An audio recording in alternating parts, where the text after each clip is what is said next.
Shalom, berjumpa lagi kita di dalam renungan harian pada hari ini, dan firman Tuhan terdapat di dalam Ibrani 7 ayatnya yang ke-11 sampai pada ayat yang ke-12.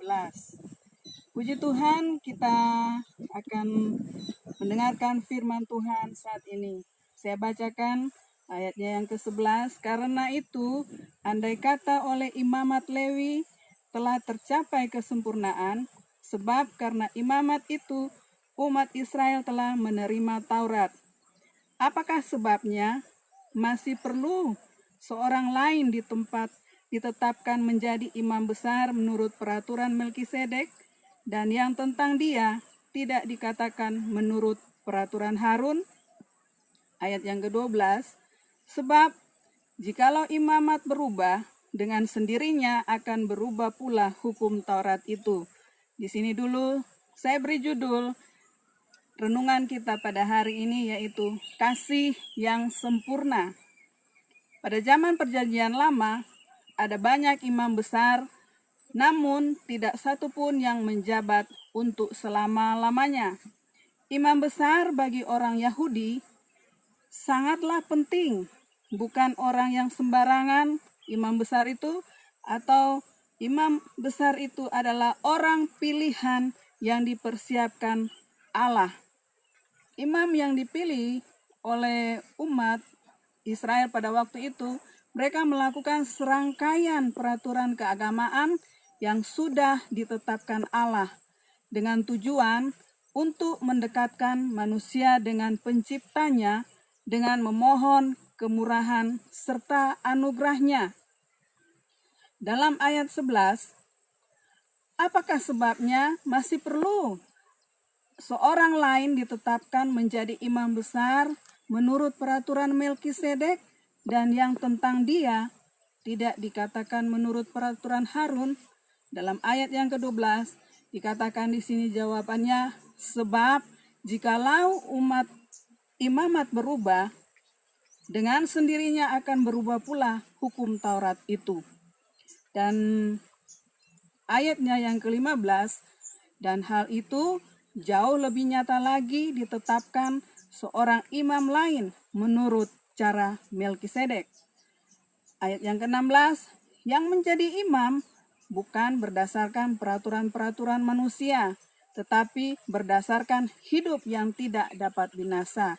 Itu berdasarkan imam menurut cara Melkisedek. Dan di sini kita belajar imam menurut Melkisedek.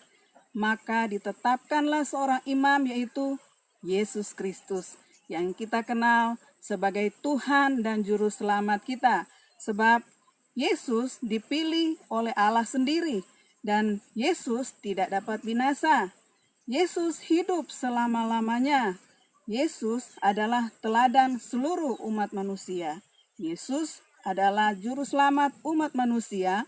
Yesus adalah korban yang hidup. Yesus adalah suatu perjanjian yang lebih kuat. Dalam ayat yang ke-22, kita baca ayat yang ke-22, yaitu demikian pula Yesus adalah jaminan dari suatu perjanjian yang lebih kuat. Nah, di sini Bapak Ibu Saudara, semua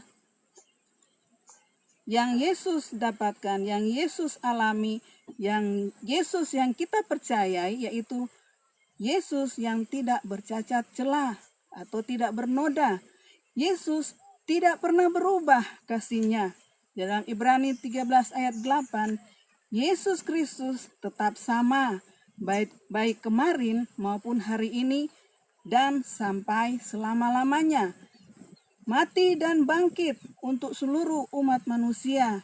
Dan oleh karena itu, kita memperoleh keberanian untuk menghadap tahta Allah dan penuh keberanian untuk masuk dalam tempat-Nya yang kudus.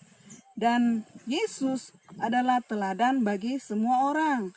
Yesus adalah pengharapan bagi semua orang dan mendekatkan kita kepada Allah. Dan Yesus adalah jaminan hidup yang kekal. Dalam Yohanes 3 ayat 16, yaitu dikatakan bahwa karena begitu besar kasih Allah akan dunia ini, supaya setiap orang yang percaya kepadanya tidak binasa, melainkan beroleh hidup yang kekal. Yesus adalah anak perjanjian kekal. Dalam Ibrani 13 ayat 20, Yesus adalah jalan kebenaran dan hidup. Karena dalam Yohanes 14 ayat 16 mengatakan, Akulah jalan kebenaran dan hidup. Puji nama Tuhan. Saudaraku, kepada siapa yang kita harus datang? Yaitu Yesus sebagai imam yang hidup, yang tidak akan binasa dan tidak pernah binasa. Karena Yesus hidup, dia mati, hidup, dia bangkit, naik ke surga, duduk di sebelah kanan tahta Allah. Dan hari ini kita boleh beroleh hidup yang kekal karena kita percaya kepada Yesus Kristus Tuhan kita. Puji nama Tuhan. Bapak Ibu Saudara, hari ini kita mendapatkan satu jawaban yang besar, yaitu Yesuslah imam yang dipilih oleh Allah dan Tuhan yang adalah Tuhan yang hidup.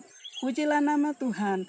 Hari ini kita bersukacita karena Yesuslah juru selamat kita. Kasih-Nya besar, kasih-Nya luar biasa.